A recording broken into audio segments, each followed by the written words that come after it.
ஓம் சாந்தி. 1-2-2024 முரளியில் இருந்தான ஸ்லோகம். எல்லோருடைய ஆசைகளையும் பூர்த்தி செய்பவர்கள் மட்டுமே காமதேனு ஆவார்கள். ஒவ்வொரு ஆத்மாக்களும் தமக்குள் வெவ்வேறான ஆசைகளை கொண்டிருக்கிறார்கள். அடிப்படை ஆசைகளை விட மேலும் பல ஆசைகளை அவர்கள் வைத்துள்ளார்கள். உண்மையாக சொல்லப்போனால் அமைதியாக இருப்பதற்கும் சந்தோஷமாக இருப்பதற்குமான ஆசைகளே அவர்களின் அனைத்து ஆசைகளின் ஆழமான நோக்கமாக இருக்கின்றது. உதாரணமாக, அமைதியாக இருக்க வேண்டும் என்பது ஒருவரின் ஆசையாக உள்ளது. இதற்காக அவர் அடிக்கடி கடற்கரைக்கு செல்கின்றார். கடற்கரைக்கு போக வேண்டும் என்பது அவரின் மேலோட்டமான ஆசை என்றாலும் அதன் ஆழமான நோக்கம் அவருக்குள் அமைதி தேவை என்பதாகும். சில ஆத்மாக்களுக்கு அன்பு தேவையாக இருக்கும். சில ஆத்மாக்களுக்கு ஞானத்தில் தெளிவு தேவைப்படும். மேலும் சில ஆத்மாக்களுக்கு தூய்மையாக இருக்க வேண்டும் என்ற விருப்பம் இருக்கும். இப்படியாக நாம் சந்திக்கும் ஒவ்வொரு ஆத்மாக்களும் வெவ்வேறு தேவைகளை கொண்டிருப்பார்கள். பாபாவின் ஞானம் பெற்ற குழந்தைகள் தமக்கு தேவையான ஆசைகள் அனைத்தையும் பாபா ஒருவரிடமிருந்து பெற்றுக்கொள்ள முடியும் என்ற நம்பிக்கையை ஆழமாக கொண்டிருக்கிறார்கள். ஆகவே அவர்கள் தந்தையுடன் தொடர்பு கொண்டு தமக்கு தேவையானவற்றை பெற்றுக்கொள்வார்கள். தந்தை ஒருவரே அனைவரது ஆசைகளையும் பூர்த்தி செய்பவர். எல்லா ஆத்மாக்களின் ஆசைகளையும் நிறைவேற்றும் சக்திகளை அவர் ஒருவரே கொண்டிருக்கின்றார். ஆனால் தந்தையை அனைவரும் அறிந்திருக்கவில்லை. சரியாக அவரை புரிந்து கொள்ள முடியாமல் இருக்கிறார்கள். அவர்கள் தங்களுடைய ஆசைகளை நிறைவேற்றுவதற்காக தேவர்களிடம் செல்கின்றார்கள். ஆனாலும் நிரந்தரமாக தமக்கு தேவையானவற்றை அவர்களால் பெற்றுக்கொள்ள முடியாமல் இருக்கின்றது. இதனால்தான் அவர்கள் சடப்பொருட்களின் ஆதாரங்களை நாடுகிறார்கள். அவற்றின் ஊடாக தமது ஆசைகளை பூர்த்தி செய்வதற்காக முயற்சி செய்கின்றார்கள். உதாரணமாக, டிவி பார்த்தல். அதாவது டிவி என்பது சடப்பொருளாலான ஒன்று. அந்த டிவி பார்ப்பதன் மூலம் அவர்கள் தாங்கள் சந்தோஷமாக இருக்கலாம் என்று நினைத்து அதனை பார்க்கின்றார்கள். அதில் உள்ள காட்சிகளை தேடுகிறார்கள். ஆனால் அது தற்காலிகமானது. ஆகவே ராஜயோக கல்வி மற்றும் யோகா மூலமாக ஒரு ஆத்மா நிரந்தரமாக தமது ஆசைகளை நிறைவேற்றி கொள்ள முடியும். இதற்கான பாதையை அறிந்து கொண்டவர்களால் தான் ஏனையவர்களுக்கும் பாதையை காட்ட முடியும்.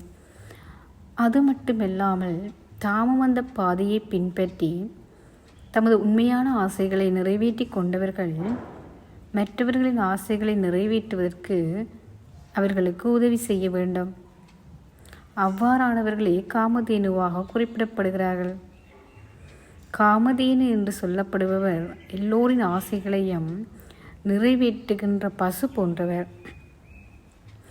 ஞானி யோகி ஆத்மாக்களாக உள்ள குழந்தைகள் மற்றவர்களின் மனோநிலையை புரிந்து கொள்ளக்கூடியவர்களாக இருப்பார்கள். அவர்களின் ஞான யோக சக்தி மூலம் தமக்கு முன் வரும் தொடர்புகளில் வரும் ஆத்மாக்களுக்கு என்ன தேவை என்பதை அவர்கள் குறிப்பறிந்து பிடித்து கொள்ளக்கூடியவர்களாக இருப்பார்கள். அது மட்டுமில்லாமல் அவர்கள் எதையாவது அடைய வேண்டும், சந்தோஷம் பெற வேண்டும், சக்திகளை பெற்றுக்கொள்ள வேண்டும், ஊக்கம் உற்சாகத்தை அதிகரிக்க வேண்டும், ஒத்துழைப்பாக இருக்க வேண்டும், அவர்கள் மாற வேண்டும் என்ற ஆசைகளை இந்த காமதேனுவாக இருக்கும் இந்த ஆத்மாக்கள் எல்லோர் மீதும் இப்படியான ஆசைகளை கொண்டிருப்பார்கள். அவர்களால் இலகுவாக இனியோரின் ஆசைகளை பூர்த்தி செய்வதற்கான வழிகளையும் கண்டுபிடிக்க முடியும். ஓம் சாந்தி. ஆத்மாவாகிய நான் என்னுடைய சிம்மாசனத்தில் அமர்ந்திருந்தவாறு உலகில் இருக்கும் அனைத்து ஆத்மாக்களுக்கும் நன்மை செய்யும் பொருட்டு எனது எண்ணம் என்ற வாகனத்தில் ஏறி பரந்தாமத்துக்கு பறந்து செல்கின்றேன். அங்கே இருந்தவாறு உலகத்தின் உபகாரியாம் பரமாத்மாவும் நானும் அருகே அருகே இருந்தபடி மிகவும் நெருக்கமாக இருந்த நிலையில் உலகில் இருக்கும் அனைத்து ஆத்மாக்களையும் அவர்களுடைய ஆசைகளையும் அவர்களுடைய தேவைகளையும் பூர்த்தி செய்யும் நோக்காக அனைத்து விதமான எண்ணங்களால் சக்திகளையும் நற்பண்புகளையும் தானமாக வழங்குகின்றேன். ஆத்மாவாகிய நான்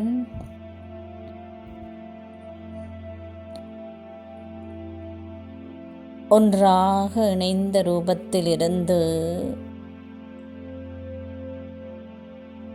அமைதி மற்றும் சந்தோஷத்தை, ஆன்மீக சக்திகளையும் தூய்மை சக்தியையும் வழங்கிக் கொண்டிருக்கின்றேன். ஆத்மா தன்னுக்குள்ளே வறுமை இருக்கின்ற விடயங்களை வெளிப்புறத்தில் பல வகையாக தேடிக்கொண்டிருப்பதை இந்த சக்திகளும் குணங்களும் நிறைத்து கொண்டிருப்பதை என்னால் பார்க்கக்கூடியதாக இருக்கின்றது.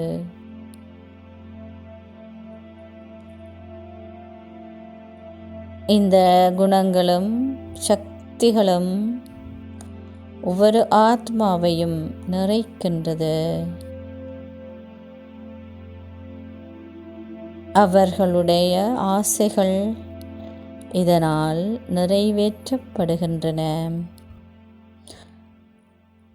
அது அன்பு கிடைக்க வேண்டும் என்ற ஆசையாகவோ, மதிப்பு மரியாதை கிடைக்க வேண்டும் என்ற ஆசையாகவோ, பொருள் பண்டம் கிடைக்க வேண்டும் என்ற ஆசையாகவோ, அல்லது அமைதி சந்தோஷத்துக்கான ஆசையாகவோ, எதுவாக இருந்தாலும் அமைதி கடலுடனும் அன்பு கடலுடனும் இணைந்த நிலையில் இருந்தவாறே நானும் அவரும் சேர்ந்து இந்த உலகத்தில் இருக்கும் அனைத்து சகோதர சகோதரிகளுக்கும் தொடர்ந்தும் விளங்கிக் கொண்டே இருக்கின்றோம்.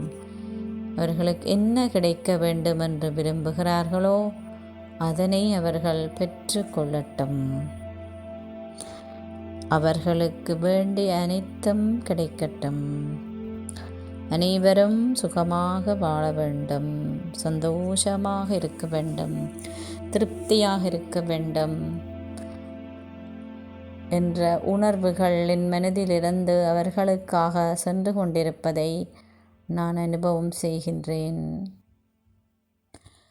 இந்த உணர்வுகள் அலைக்கதிர் வடிவத்திலே எண்ணமாக அவர்களை சென்று அவர்களுடைய உள்ளத்தை நிறைக்கின்றது. அதனால் அவர்கள் திருப்தியும் சந்தோஷமும் அடைகின்றார்கள், சுகம் பெறுகின்றார்கள். இந்த திருப்தியான சுகமான உணர்வுகள் அவர்களுக்கு அதனை அளித்தவருக்கு நன்றிகளை தெரிவிப்பதையும், அந்த நன்றிகள் என்னை வந்து அடைவதையும் நான் உணர்கின்றேன். அப்பொழுது என்னுடைய மனம் என்னை ஒரு கருவியாக வைத்து இதனை செய்தவர்களுக்கு அவர்களுக்கு தேவையானவற்றை வணங்கிய பாபாவுக்கு நன்றிகளை தெரிவிக்கின்றது. நன்றி பாபா, நன்றி. நீங்களே கரான் ஹரபன்ஹார். நான் இதனை செய்கின்றேன், நீங்கள் என்னை பயன்படுத்தி இதனை செய்கின்றீர்கள். இதன் மூலம் உலகத்தில் இருக்கும் அனைத்து ஆத்மாக்களினதும் ஆசைகளை நிறைவேற்றும் காமதேனுவாக நான் மாறுகின்றேன். ஓம் சாந்தி.